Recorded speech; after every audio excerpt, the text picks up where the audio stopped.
Oh, Conspiracy News 21. You already know. Damn, already off to a bad start. Okay. Okay. First, but not last. Carl Weathers leaves the earth on February 1st. He was 76. 7 at 6 is 13. Died in a few movies. I'm not saying that it was a coincidence. I'm just saying. Alright, man. Of course, he was in a Happy Gilmore legendary role, Apollo Creed. Y'all must know that. Like,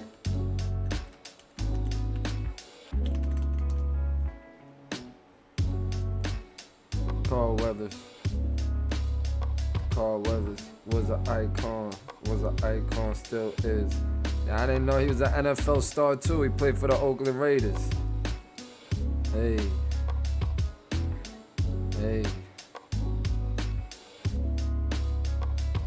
He played for the Lions and the Oakland Raiders. So rest in peace. Age 76, 13, February 1st. Let's see what he died of. Weathers died at his home at the age of 76. Family issues statement saying he died peacefully in his sleep. I don't know about all that. I'm glad. I mean, if that's true, wonderful. You know what I mean? Do I trust it? No. Alright. Let's keep it moving. Well, according to the NWO, global cancer cases will jump 77% by 2050.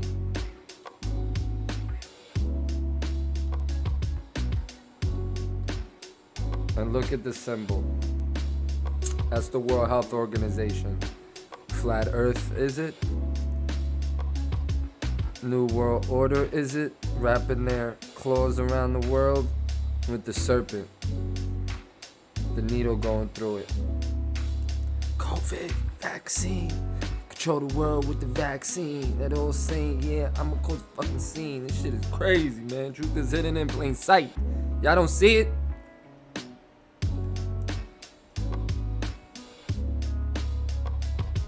Give me a second. How y'all doing today? Make sure to like, subscribe, and comment. Go get Blaze forever, man. Links below, man.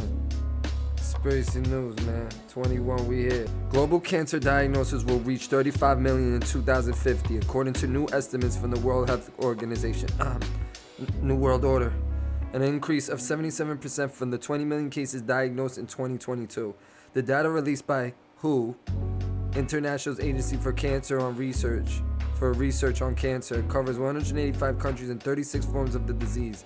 The researchers found that the lung cancer was the most common form around the world in 2022, responsible for 2.5 million cases, 12.54% of total, followed by female breast, colorectal, prostate, and stomach cancer. Lung cancer was also responsible for the most cancers, that's with 1.8 million, or almost 19% of the total. The agency also cites inequities in the cancer burden across developed nations. For example, in countries with very high human development index, a measure of achievements in health, education, and standard of living, 1 in 12 women will be diagnosed with breast cancer and 1 in 71 will die of it.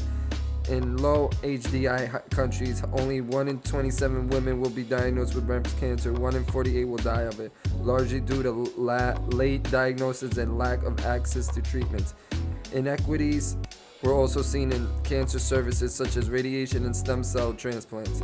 WHO's new global survey sheds light on major inequalities and a lack of financial protection for cancers around the world, with populations, especially in lower income countries, unable to access the basics of cancer care.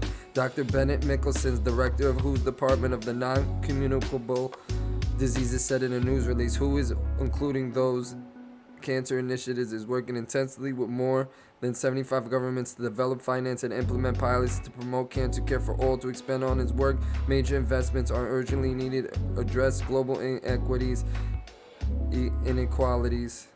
in cancer outcomes. The researchers point to several factors as driving the expected increases in cancer rates, such as obesity, tobacco use, and alcohol use, as well as environmental factors like air pollution. In the United States, the number of people dying from cancer continues to decline while incident rates of certain forms of the disease increase. According to a report released, they gotta up the ante, man. We need more people dead for this. I'm not saying that they are. Illuminati, of course. From 1991 to 2021, cancer deaths in the U.S. fell 33%, largely due to drops in tobacco use, earlier detection, and major improvements in treatments. However, racial disparities persist, with people of color facing higher risks. Cancer patients are also becoming younger, the American Cancer Society report noted. President Joe Biden has made the cancer fight a significant part of his administration, while his cancer moonshot effort aiming at slashing U.S. cancer deaths in half in 25 years.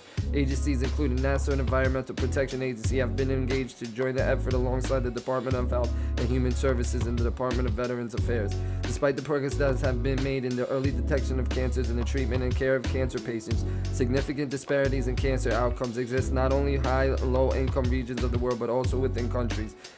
Where someone lives should not determine whether they live. Tools exist to enable governments to prioritize cancer care and to ensure that everyone has access to affordable, quality services. This is not just a resource issue, but a matter of political will. Dr. Carrie Adams, head of the Union for International Cancer Control, says. How do they know? How do they know?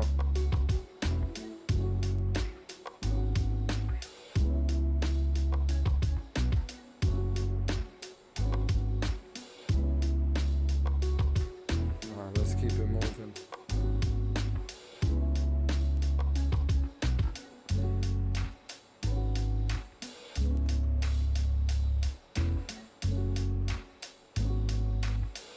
Alright, let's keep it moving. Now this is the juicy of the juicies. This is the juicy of the juicies. This is crazy, G. Former Trump official Mike Gill dies after being shot during Washington, D.C. carjacking incident. Gill worked at the Commodity Futures Trading Commission under former president.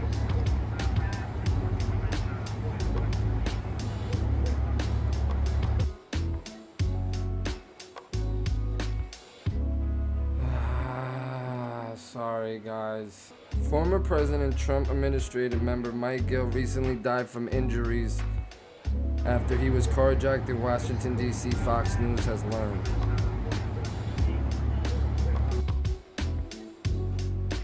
Gill, who served as a chief staff at the Commodity Futures Trading Commission, was sitting in his vehicle on Monday night when a suspect entered his car and shot him. The incident happened in the 900 block of K Street, NWA Northwest at around 5:45 p.m. Police identified the suspect as Artel Cunningham, 28. Authorities said that Cunningham tried stealing another vehicle around an hour later and then approached others and demanded their keys. One of the people was Albert Velasquez Jr., 35, who Cunningham was accused of shooting and killing in a carjacking. With the Intuit TurboTax app, file your taxes, get your max refund, and file 100% free. Okay, that roughly 37% this is of taxpayers qualify. 1040 and limited credits Sorry, only. guys, this File is now. so embarrassing.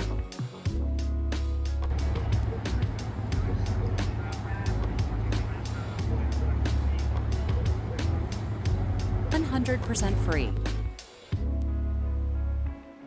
Wow, dude. Anyway, Gill's wife broke the news of her husband's death to Fox 5 DC. It is with profound sadness that I wish to inform the community of the passing of my husband, Mike Gill, Christina said in a statement. His sudden departure has left a void in our lives that can never be filled. And here's the pictures of the guy.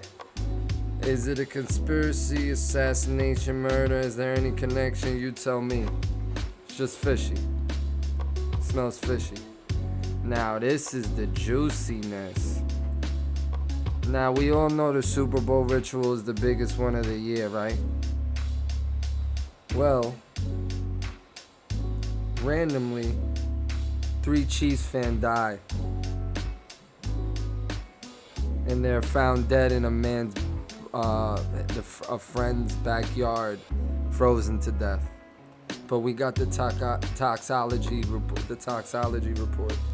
The 3 Kansas City Chiefs fans who were found dead outside their friend's home on January 9th, 333, reportedly had several substances in their bodies, family members told a local news outlet. The toxology reports are back for Clayton McGee, 36, David Harrington, and Ricky Johnson, 38. The high school friends were found dead on January 9th in the backyard of their friend Jordan Willis Rental's home 2 days after Willis had invited them to watch the Kansas City Chiefs game play the Los Angeles Chargers. Distraction, just like Taylor Swift. 2 days after the game, McGee's fiance visited the house to check on him after not hearing from him and said she found a body on the back porch. The Kansas City Police Department told Yahoo News she called the police, and then when the officers arrived, they discovered 2 more dead bodies in the snow-filled backyard. Willis told family members that the 3 pals froze to death. What? Bullshit. The Kansas City Police Department has confirmed they have received these reports, but police have been tight-lipped about what's actually in the report due to their ongoing investigation. Reports from Fox 4 and other outlets cite anonymous family sources have said the report indicates that the men had several substances, including fentanyl and cocaine in their systems. However, these details have not been officially confirmed. So they're trying to push the agenda of the fentanyl, or the zombies, or the crackheads. Damn, if fentanyl was involved, which we do not know at this point, then obviously it's a scourge and it turns recreational drug into a lethal situation. After the shocking loss of the 3 close of his friends under extreme tragic circumstances, Jordan recognized that he had a problem with addiction. The source told Fox News Digital he immediately checked himself to rebound after vacating his home and putting his things into storage. Wow. On January 20th, Willis attorney John Pearson told a local news outlet that after the game ended, the 3 men left the house and Willis went to bed. That was the last time Willis saw them, according to his lawyer. But on January 22nd, Alexander Lee, a 5th man who was also watching the game at Willis' house that night, told the local Fox 4 affiliate that Willis, McGee, Harrington, and Johnson were awake watching Jeopardy when he left the home. Wimmers Lee's attorney Andrew Tugg said his client arrived at the house around 7 p.m. and left at midnight. Persino said that Willis got tired and went to sleep while there were the guys in the home, and as I know now, there was a couple other people in the home. On January 24th, Persino clarified the timeline, telling Fox News Digital that Weimer Lee left the home first. Willis then said goodbye to Johnson, Harrington, and McGee before falling asleep on the couch. During the days leading up to the discovery of the bodies, Percy said that Lou Willis, a senior principal scientist with a PhD at the nonprofit International AIDS Connection. PhD at the nonprofit International AIDS Vaccine Initiative, was working from home, sleeping most of the day before police arrived. It's all connected. Fentanyl and AIDS. It's all directed. Wow, scripted. Connected to the NFL, not for long. Skull and Bones, man. It's real shit, man. Wonder what's going with Usher. He gonna wear a skirt? Yeah, but this is weird, man. I think this is some sacrificial shit, ritual shit for the league, to be honest. Unless the friend's crazy. But let's keep it moving. Apple Vision Pro. You know how we always talk about transhumanism? We always talk about transhumanism. Well, it's here. We're merging with technology. We're not going to know the difference what reality and what virtual reality is. What's going to be the meta? What's going to be the metaverse? Are we living in a simulation already? I don't know. You tell me, man. So Apple Vision Pro, man. So as you can see, it's okay. Look, this is the basis of it. It's like a computer virtual reality. Watch what you're gonna see. Watch what you're gonna see. Look at the cute dog in the corner. Oh hell no! We are opening Pandora's box. I don't know if I like it. I don't. Oh, damn, that's cool in a sense, but it's scary because there's no more human tangible interaction anymore. What are we just gonna go on there for you know what, sex? People gonna be watching porn on that crazy.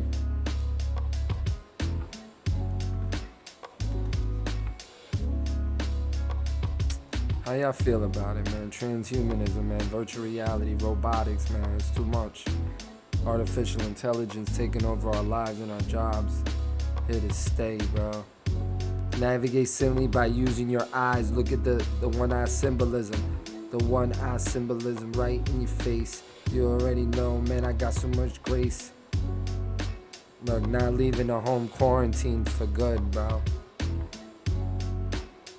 That's pretty cool. I ain't gonna lie, that's fire, but I don't know how it's gonna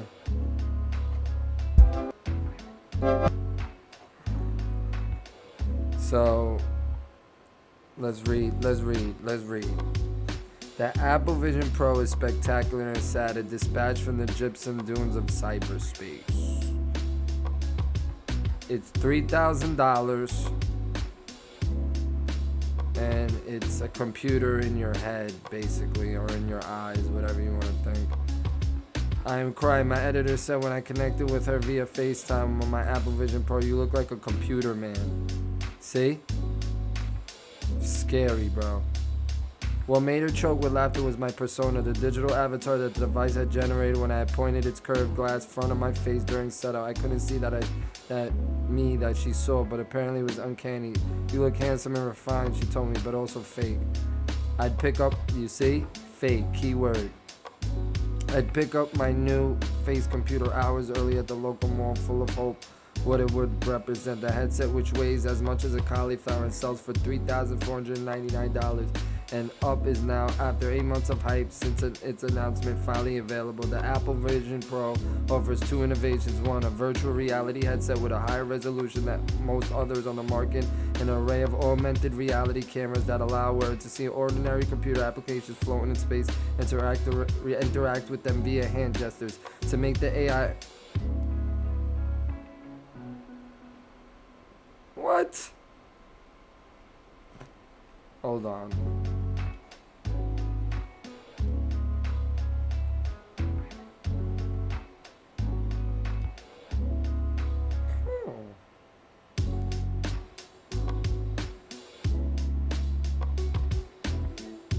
I'm just figuring this out right now.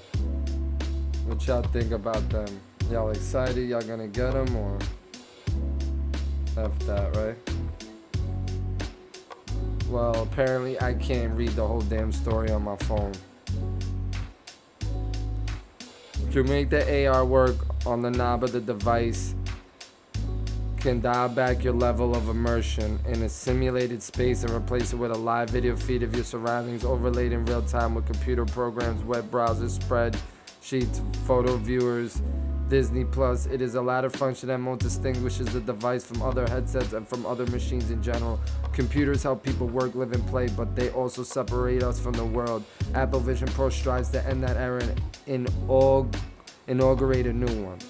Maybe if I act like a computer, I will look more normal. I suggest when I roboticized my dictation, she seemed to think that it helped. I was joking, but in a way I also wasn't. I did feel that I'd been turned into a robot person of some kind.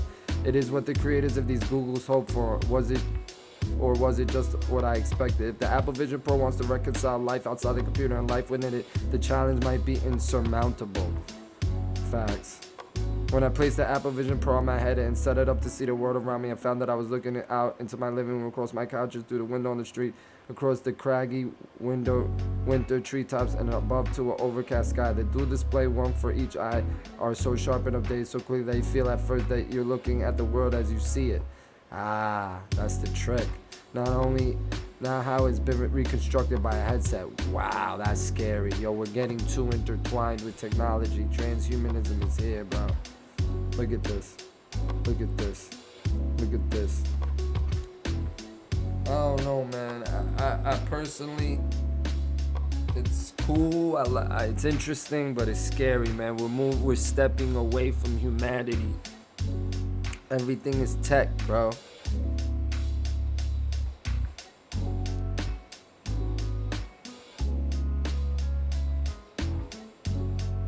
People are loving it. It's getting great reviews. It's light. There's some examples of it. I just personally think it's a conspiracy to control us. All this shit, man. Who knows what kind of radiation is going into our brains and our lives and our hearts and all that shit. Damn, I've been doing this for 21 minutes, man. But that's it, man. We're here, bro. Conspiracy News 21, man.